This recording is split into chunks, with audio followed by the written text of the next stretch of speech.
धीर्धेनं श्रवणपटे अतिवरा महावाक्य जनार्दन सच्चिदानंद त्वं शरणं ब्रजेश यादवेन्द्रं दयादाता पुंडरीक्षा क्षीरसागरशयनं कमलनयनं नमस्तुते नमामि श्रीहरि।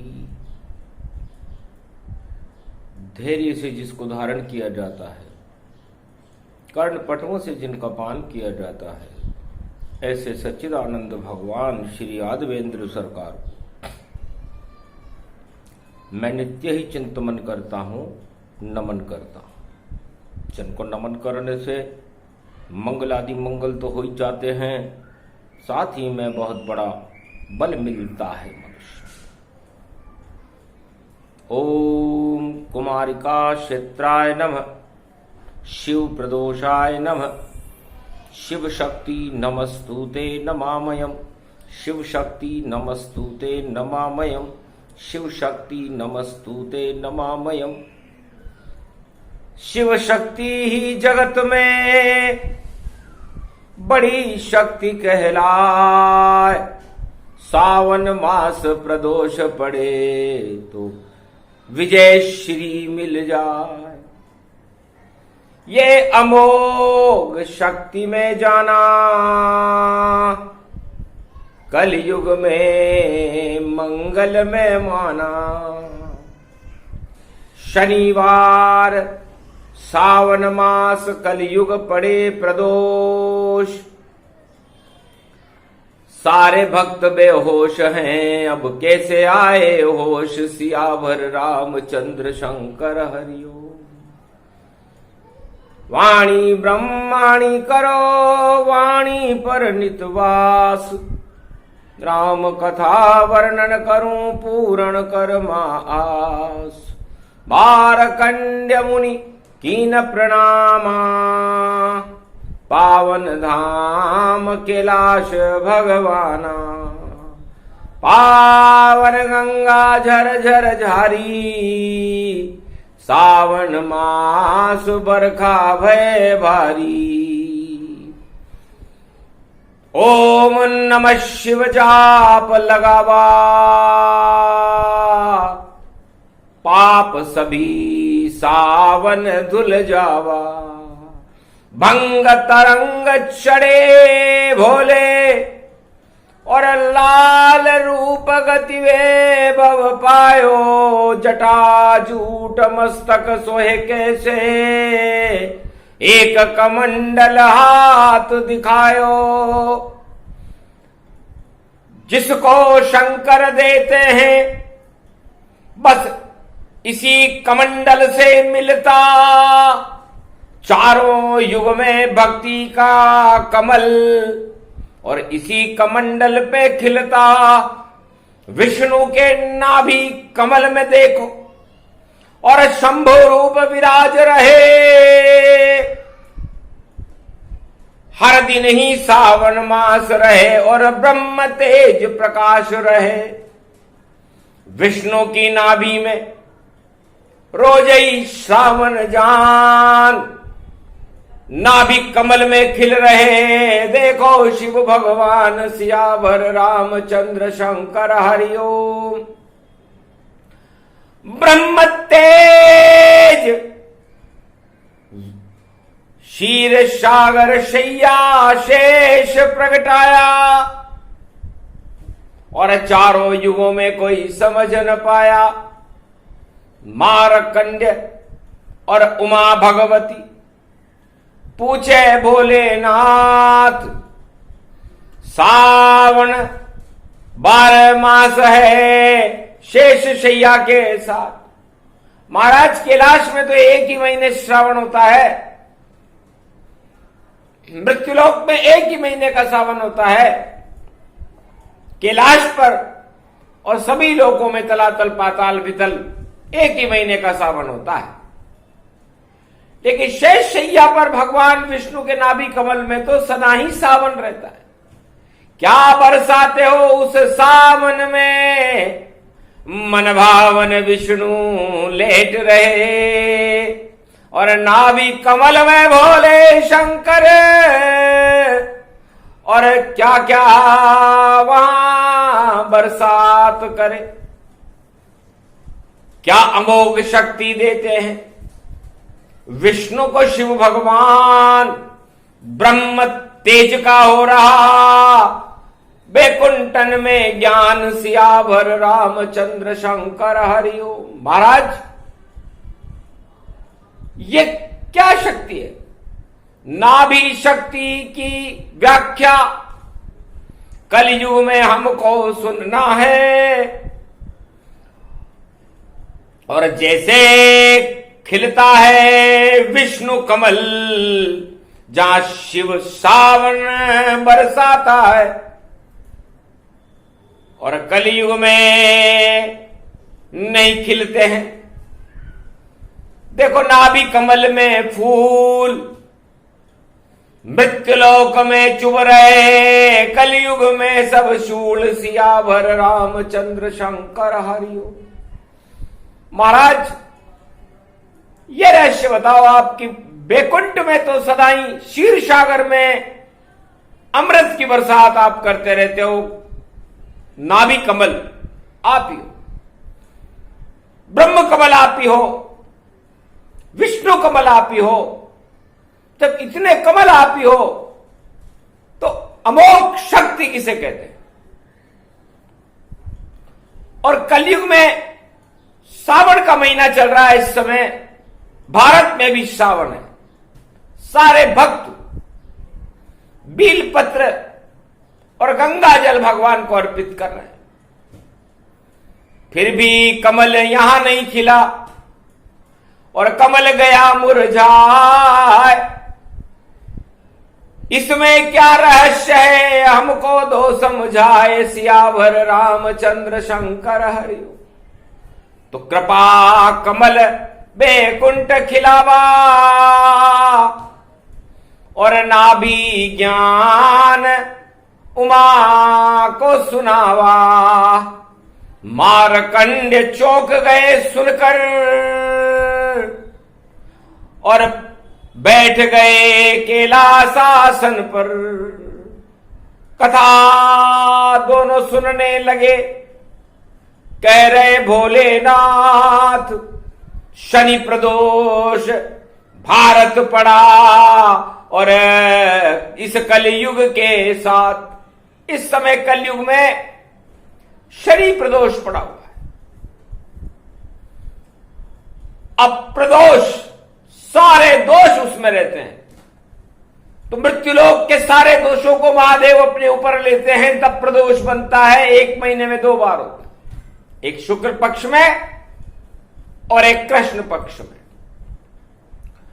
और सावन में तो सोमवार भी बड़ा महत्वपूर्ण होता है, लेकिन शनि प्रदोष पड़ जाए तो समझो मकर राशि में शनि है और कर रहे बंटाढार, भाग दौड़ हो रही जगत में, और शंभु हंसे बार बार।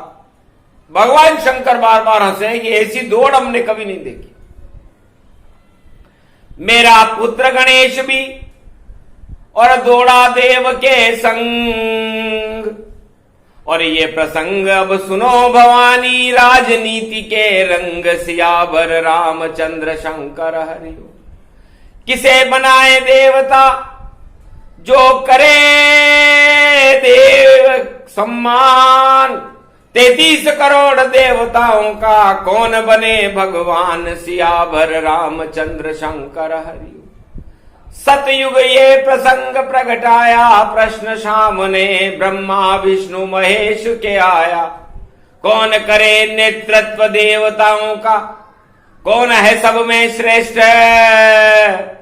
और क्या है इसका परीक्षण, और शनि प्रदोष तन है। शनिवार प्रदोष का दिन था। भगवान शंकर ने सभी देवताओं को बुलाया कि आज शनि प्रदोष है, और मकर राशि में इस समय शनि की छाया है। कल की भगवान का नीलम प्रकाश आसमान में उदय होने वाला है हरियाली अमावस्या के बाद। तो भक्ति की हरियाली करें या पाप की हरियाली करें, पुण्य की हरियाली हो या पाप की हरियाली हो, इसका निर्णय भगवान शंकर को करना है। अब शनि भी हमारे साथ बैठे हैं। शनि शुभ कर्मों के देवता हैं, पाप करने वाले को दंड देते हैं। तो हे देवताओं, यदि आप पूरे त्रिलोक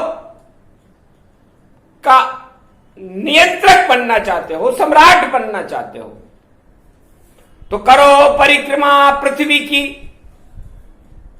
और 3 परिक्रमा करना है, क्योंकि तिरंगा कलयुग में राष्ट्र ध्वज है, उसको अपने रथ पर रखना है। तो अपने अपने रथ पर सजे तिरंगा जाए और इस पृथ्वी की परिक्रमा और जो जल्दी करके आए वही भारत का चक्रवर्ती और देव बने सम्राट, और सारे देवता उसके नीचे और करेंगे अपने ठाट। तो रथ में लगा तिरंगा सबके और सारे देव वहां आई गए। सतयुग में भी तीनों जगत गुरु रथ के ऊपर छाई गए। केसरिया ब्रह्मा का रंग था, श्वेत रंग विष्णु चक्र का धारी, हरे रंग में शिव जी आ गए, देखो परीक्षण तैयारी। ऐसे हुआ था शक्ति परीक्षण और सारे देवता भरमाए, और सोने से सुंदर रथ लेकर पृथ्वी चक्कर कटवाए। पर गणेश जी रथ नहीं लाए और चूहा भी नहीं मुस्काया, वाहन तक को देखा नहीं और गणेश बड़ा प्रसन्न पाया। अरे बुद्धि का एक झंडा लेकर सरस्वती को बुलवाया और माता पिता शिव पार्वती को चरणों में नमन दिखलाया। 3 परिक्रमा माता पिता की और कर ली तब कैलाश, वही विजेता बने थे उनका हुआ प्रकाश। सारे रथ ही टूट गए थे, अरे हार गए सब देव और गणपति ही बन रह गए विजेता। ये सत्यमेव जयते, सत्य की विजय हुई और भगवान महादेव ने अमोघ शक्ति गणेश जी को प्रदान कर दी कि तुम ही सबसे श्रेष्ठ हो गया समस्या समाधान, तुम ही नायक हो त्रिलोक के, तुम ही बनो भगवान। तो 33 करोड़ देवताओं के महानायक गणेश जी को शनि प्रदोष में अमोघ शक्ति देकर बनाया गया था सतयुग में। तब से गणेश जी सारे 33 करोड़ देवताओं के गणनायक हैं। और जितने भी गणतंत्र हैं चारों युगों में, चाहे वो रघुवंश का गणतंत्र हो, यदुवंश का गणतंत्र हो, चाहे भारत का लोकतंत्र हो, चाहे वो प्रहलाद का गणतंत्र हो, सतयुग से कलयुग तक गणपति की कृपा के बिना कोई सत्ता चला ही नहीं सकता। तो मार्कंडेय और पार्वती ने पूछा, महाराज हमारे लड़के में इतनी शक्ति है क्या? आपके पुत्र में इतनी शक्ति है क्या? कि शक्ति नहीं, अमोघ शक्ति है। तब का महाराज अमोघ शक्ति क्या होती है? अ का मतलब होता है अमृत प्रदान करने वाली, रिद्धि सिद्धि के भंडार भरने वाली, और मो का मतलब होता है सारे दुर्वासनाओं को, सारे मोह को जो मृत्युलोक में समस्त संसार में फैला रहता है उसको हटाने वाली, और घ का मतलब होता है पुण्य के घड़े को भर देने वाली, घर घर, घड़ी घड़ी, हर पल सुंदर कर देने वाली अमोघ शक्ति उसे कहते हैं। और मेरे पुत्र गणेश ने समझ ली सारी बात, और महादेव ही धरा पर है त्रिलोकीनाथ। तो उन्होंने पृथ्वी की नहीं, 3 लोक की परिक्रमा कर ली, 3 परिक्रमा करी। अब ये तिरंगा सत्ता के सिंहासन के लिए किन किन को कैसी कैसी परिक्रमा करवाएगा, कहां कहां तक वो रथ जाएंगे, कलयुग में ये बताना जरूरी हो गया। क्योंकि सभी देव ये मान रहे थे हम ही सबसे श्रेष्ठ, कौन चुनौती देगा हमको, हम तो नर में श्रेष्ठ, हम नरों में श्रेष्ठ हैं। क्योंकि राजनीति सबसे श्रेष्ठ होती है। ये कलयुग में हमने देखा, कलयुग में लोग भक्ति को श्रेष्ठ नहीं मानते। कलयुग में हमने राज सम्राट बहुत देखे उमा जी, लेकिन संत सम्राट हमने कोई नहीं देखा। 5 अरब 55 करोड़ में कोई नहीं संत सम्राट। राजा और प्रजा देखो सब में हो गई बंदर बाट। सबसे बड़ा पद जगत में इस कलयुग के माय, सम्राट से ऊंचा नहीं होता है, बोले शिव मुस्कुराए। ऐसा लगता है उमा जी कलयुग में दूसरा भगवान सम्राट होता है और इससे ऊंचा कोई पद ही नहीं है। तो सोचो, ये तो बहुत बड़ा घमंड हो गया। और ये घमंड यदि पृथ्वी पर ज्यादा चला तो लोग भगवान को भूल जाएंगे और सम्राट को ही भगवान मान लेंगे। क्या ये संभव है? बस सतयुग में इस कारण देखो सारे देव गए थे हार, और जितने भी रथ लाए थे वह सारे रथ ही हुए बेकार। और पैदल चलकर पुत्र ने करी परिक्रमा 3, आज तलक वह गणनायक हैं, बोले शिव ही प्रवीण। भगवान शंकर कहते हैं कि ये उनकी बुद्धि का परीक्षण था कि मेरे लड़के में बुद्धि भी है या नहीं है। सरस्वती की कृपा का फल था और ब्रह्मा विष्णु महेश की शक्ति थी। वो अमोघ शक्ति सतयुग से कलयुग तक केवल गणेश को ही मिली। बाकी सारे रथ के चक्कर काटने वाले, अपने आप को श्रेष्ठ मानने वाले, उनके रथ ही टूट गए। तो सोचो, जब रति नहीं रहे किसी के पास, तो उसके पास मति नहीं रहे किसी के पास, तो फिर सती नहीं रहे किसी के पास, तो फिर क्या वो भगवान है? सारे देवताओं के मुंह झुक गए शर्म के साथ, और गणनायक को मान लिया था लंबोदर गणनाथ। 33 करोड़ देवताओं के गणनायक बने भगवान। बुद्धि से ही चलता है चारों युगों का राज, सियावर रामचंद्र शंकर। अब बुद्धि क्या करती है?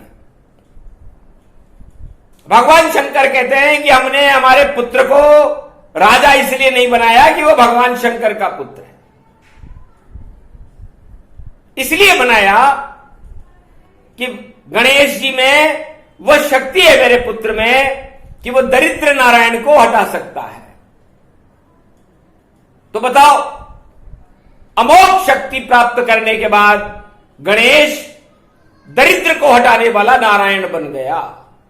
तो वही राजा श्रेष्ठ है चारों युगों में, जो गणेश जी के पद चिन्हों पर चले और सारे संसार के दरिद्र को हटाकर दिखाए। तो दूसरा नारायण बन जाए कलयुग में, उसे मानो भगवान। बाकी के तो हाथ में थोड़ी देर कमान, बाकी तो जितने भी राजा आते हैं थोड़ी देर उनकी कमान उनके हाथ में होती है सत्ता की, बाकी चली जाती है और वो रथ टूट जाता है और परिक्रमा पूरी नहीं होती।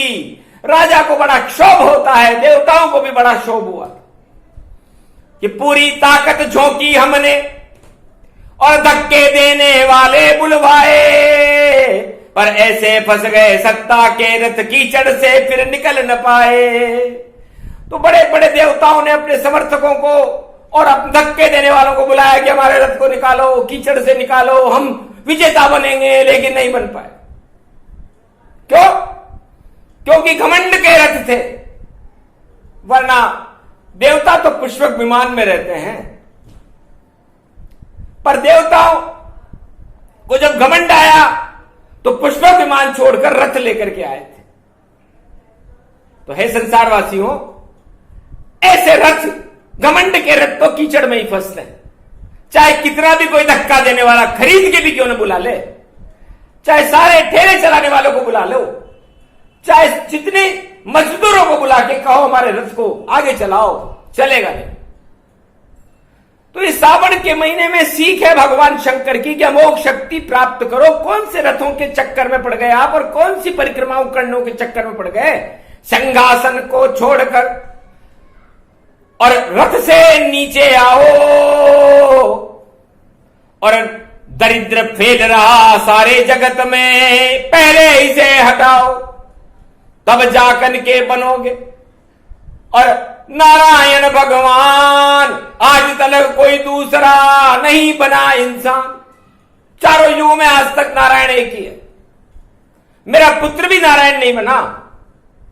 मेरा पुत्र गणेश केवल दरिद्र नारायण को हटाने के लिए उसने देवताओं का नेतृत्व स्वीकार किया था, उस चुनौती को स्वीकार किया था कि कौन कहता है कि गणेश पूरे त्रिलोक के दरिद्र को हटाने की क्षमता रखता है और बैठता चूहे के ऊपर है, किसी रथ में नहीं।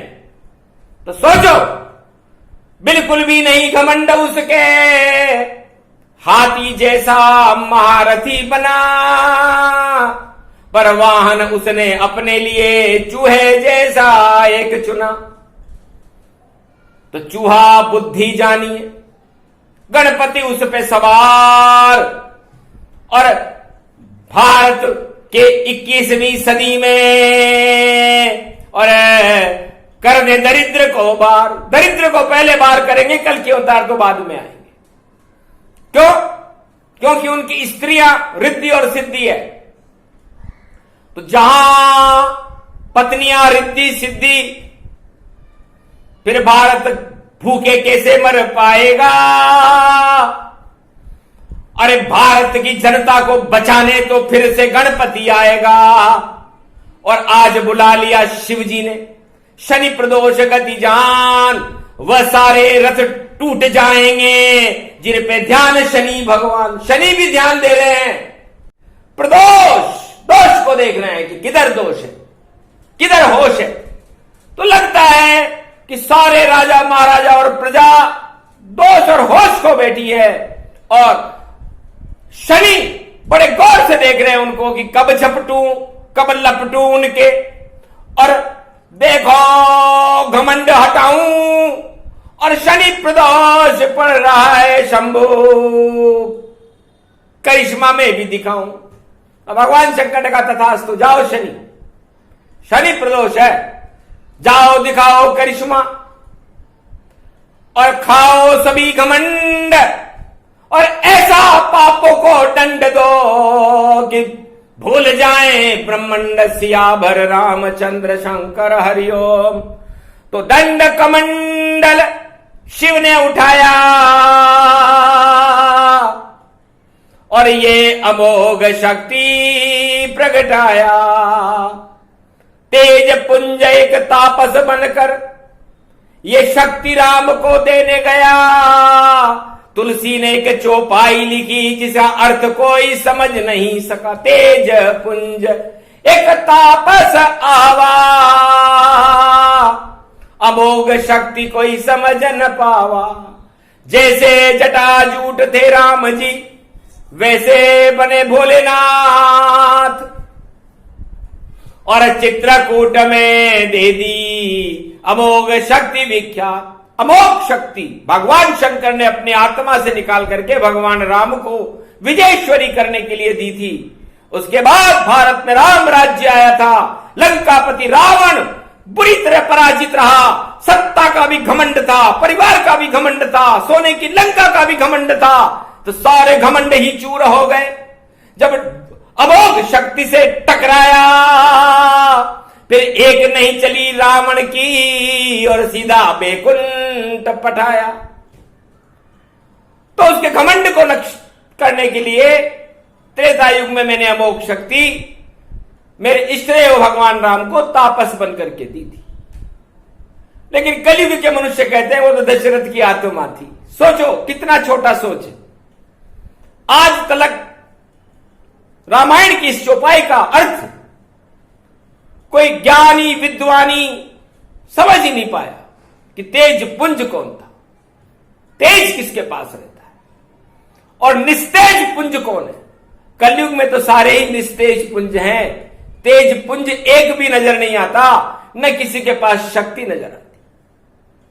तो संसार का कल्याण करने के लिए शक्ति उपासना राजा और प्रजा को प्रारंभ करनी चाहिए। सावन मास में शनि प्रदोष है और जब तक भारत में भगवान नहीं आए कल की अवतार, तब तक शक्ति उपासना जारी रखनी चाहिए। अन्यथा आप लोग शक्तिहीन होकर के इस मृत्युलोक का आनंद नहीं ले पाओगे, और जब मृत्युलोक में आप जीवित होकर भी आनंद नहीं ले पाओ तो आपका जीवन बेकार और आपकी सारी सपने बेकार। तो यदि चाहो अपने सपने सजोना तो शक्ति करो साकार, शक्ति उपासना कीजिए। सावन घर घर द्वार ओम शक्ति उपासनम नव दुर्गे नमस्तुते उमा गौरी महामंद्राचल भैरवी मंगला भद्रकाली नमो जगदम्बे नमामि शारदा सरस्वती वीणा पुस्तक धारणी नमस्तुते भगवती महामयम तुमं शरणम महादेवी। शक्ति को प्रकट किया महादेव ने और कहा कि हे शक्ति तुम बरसो सावन के मास और जितने जगत में 5.25 अरब हैं कर दो बुद्धि प्रकाश, क्योंकि सारी प्रजा पूरे विश्व की शक्तिहीन है। इस समय महामारियों का दौर है, मजबूर है आदमी कि मुझे नायक बनाओ, मुझे महानायक बनाओ, मैं ही श्रेष्ठ हूं। हटा दो इन शब्दों को और कहो कि मैं सबसे छोटा हूं, मैं कुछ भी नहीं हूं, मुझे कुछ नहीं आता, लेकिन फिर भी मेरे में जितनी शक्ति होगी मैं सारे संसार की प्रजा का, भारत की प्रजा का कल्याण करूंगा। तो कुछ तो श्रेष्ठता आपसे प्रजा सीख जाएगी और आप भी सीख जाओगे। बस इसे ही बुद्धि कहते हैं, इसे ही अमोघ शक्ति कहते हैं, इसे ही गणेश कहते हैं। और यही बात भगवान विष्णु जो सृष्टि के पालक हैं, पूरे त्रिलोक में चारों युगों में भगवान शंकर से उस नाभि कमल में बैठ करके इन्हीं प्रसंगों को सुनते हैं। और वहां पर 12 महीने श्रावण रहता है, क्योंकि श्रवण भक्ति उनकी बड़ी। और सुने श्रवण सब बात, कैसे जगत का कल्याण हो, मुझे सुना दो भोलेनाथ। तो उस कमलासन पर बैठ करके भगवान शिव विष्णु को भी ज्ञान दे देते हैं, ब्रह्म तेज का प्रकाश दिखा देते हैं, क्योंकि विष्णु पूरे त्रिलोक का राजा है और उस राजा ने अपना राजधर्म हर युग में निभाया है। जब भी भक्तों पर कष्ट होता है वो राजा सिंहासन को छोड़कर और पृथ्वी के ऊपर अवतार लेने आता है। उसका नाम है कल की अवतार 21वीं शताब्दी में। तो हे राजाओं, यदि आपको राजधर्म निभाना है तो भगवान विष्णु से सीखो, भगवान ब्रह्मा से सीखो, भगवान शिव से सीखो, उनकी अमोघ शक्ति को अपने अंदर प्रकट करो। गणेश जी की बुद्धि को अपने मस्तिष्क पर सजाओ, ताज हटा दो इस मुकुट और गणेश जी को बिठा दो। माथे पर न बिठा सको तो अपने कमरों में तो बिठा लो और उनके ध्यान करो कि हमें शुद्ध बुद्धि दो, सरस्वती की कृपा को प्राप्त करो, तब जाकर के दरिद्र नारायण सारे जगत से हटेगा। वरना रोग ही रोग चाहे यहां और महामारी बरसात, कोई किसी के संग नहीं है, कोई नहीं किसी के साथ, कोई किसी का साथ नहीं दे रहा। इस समय अपनी जान बचाने के लाले पड़े हुए हैं। उस समय यदि कोई कहे कि राज मुझे मिले, ताज मुझे मिले, तो भगवान त्रिलोक पूरा हाहाकार करके हंस रहा है कि ये कैसा मृत्युलोक है। इसलिए है संसारवासियों, है मृत्युलोक के राजा और प्रजाओं, इन बातों को भूल करके भगवान का स्मरण करो। श्रावण मास है, ओम नमः शिवाय, हर हर महादेवाय, पशुपति नीलकंठे लंबोदरे कदंतम सर्वत्र विघ्न नाशा त्रिलोचना चंद्रलीलाढ्यपटदे त्रिपुंड तिलकम चतुर्भुजम मुक्तामणि परम प्रसन्न शिव। हर हर महादेवाय, नमस्तुते रामेश्वरम परम बिल्व पत्र रसाय, ओम नमः शिवाय, नमो नमः। इस बिल्व पत्र को पंच तत्व का पंचानन मानो। और ये बिल्व पत्र मैं प्रसन्न इसलिए होता हूं कि सृष्टि के ऊपर ये शक्ति है और ये त्रिगुणात्मक शक्ति है, इसे अमोघ शक्ति कहते हैं। जब ये शक्ति कोई मुझ पर ही चढ़ा देता है तो मैं उस भक्त को इतना शक्तिशाली बना देता हूं कि उस संसार में वो प्रकाशमान हो जाता है। तो आप सारे ही भगवान शिव के भक्त बनकर कलयुग में अपना प्रकाश गणेश जी की तरह, भगवान ब्रह्मा विष्णु महेश की तरह, सरस्वती की तरह फैलाते रहो। ये शनि प्रदोष पर अमोघ शक्ति की सूक्ष्म व्याख्या नाभि दर्शन इसे कहते हैं। तो आपके जितने भी कुविचार आते हैं नाभि में ही आते हैं, और सुविचार आते हैं वो भी नाभि में ही आते हैं, उसे नाभि कमल कहते हैं। तो इस नाभि कमल को कीचड़ में मत फंसने दो, इस नाभि कमल की आराधना शुरू करो। श्रावण मास है और इस पर बिल पत्र चढ़ाते रहो, तो आपका सारा घमंड उस बिल पत्र में भगवान शंकर के ऊपर चढ़ जाएगा। तो आपके अंदर ज्ञान चक्षु खुल जाएंगे, बुद्धि का प्रकाश हो जाएगा और भगवान शंकर आप पर कल्याण वस्तु का आशीर्वाद दे देंगे। शिव कल्याण वस्तु।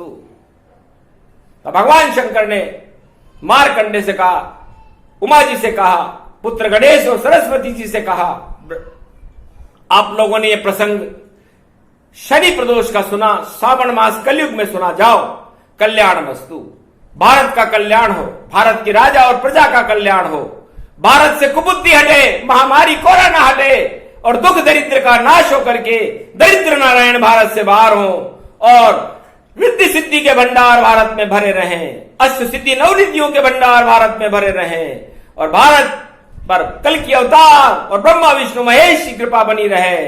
भारत की सीमाएं सुरक्षित हो, सीमाओं में सेना को बल मिले और किसानों को अन्नधन मिले और सारी बेरोजगारी दूर होकर के भारत का ही कल्याण कर दो, तथास्तु।